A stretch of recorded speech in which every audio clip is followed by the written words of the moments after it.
বিশ্বনবী রাহমাতুল লিল আলামিন হুজরা শরীফ থেকে প্রচন্ড শীতের মধ্যে বের হয়েছেন, এমনি তাকায়া দেখে একজন বাঁকা হয়ে দাঁড়াইছে, সোজা হয়ে দাঁড়াতে পারে না, কাপড় এইভাবে ধরে রেখেছে, দাঁড়ায় বলেন আসসালাতু ওয়াসসালামু আলাইকা ইয়া রাসূলুল্লাহ।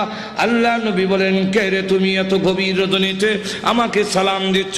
আল্লাহ নবী যেই মাত্র জিজ্ঞাসা করলেন, উনি ডাকতে, হুজুর আপনি কি আমাকে চিনতে পারেন নাই? আমি আব্দুল্লাহ। আল্লাহ নবী বলেন, কোন আব্দুল্লাহ?